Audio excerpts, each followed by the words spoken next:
Now to the tragic ending in the search for a missing submersible carrying 5 people to the wreck of the Titanic in the North Atlantic. Contact was lost with the sub called the Titan on Sunday, and then an all-out international search has been taking place ever since. Just a few hours ago, the U.S. Coast Guard said they discovered 2 debris fields 1,600 feet from the bow of the Titanic on the ocean floor.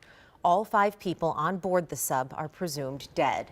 Now, what the search team found makes the Coast Guard believe the vessel imploded, but they're not sure yet when or how. Investigators say they first found the tail end of the submersive, while the other end was found in a second, smaller debris field. It's unclear right now if the victims' bodies will ever be recovered. This is an incredibly unforgiving environment down there on the seafloor. The debris is consistent with a catastrophic implosion of the vessel. And so we'll continue to work and continue to search the area down there, but I don't have an answer for prospects at this time. Over the next 24 hours, many of the vessels used in the search will leave the scene, but remote operations on the seafloor are expected to stay active. Experts, of course, raised concerns about this particular vessel for a long time, and tonight one of them spoke to our Jennifer Hoff. Jennifer? Julie, Will Koenen builds submarines and has for 3 decades. He's also part of the Marine Technology Society that tried to convince the OceanGate CEO that his disregard for oversight and regulations would in fact end badly.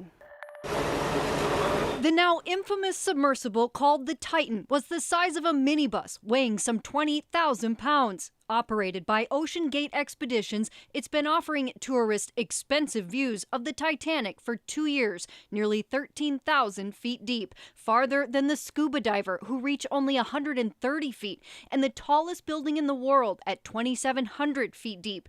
And if you keep going beyond the octopus and the whale to finally 9,000 feet, still some 4,000 feet from the Titanic, the Titan, that investigators now think imploded. This is terrible, terrible news. Industry leader Will Koenen expressed concern about OceanGate's experimental approach 5 years ago, trying to strike a balance in underwater tourism. For the innovators, the regulatory procedures take too long, and to the regulators, the innovation comes too fast. You can impart advice with the best of intentions, but that's all you can do.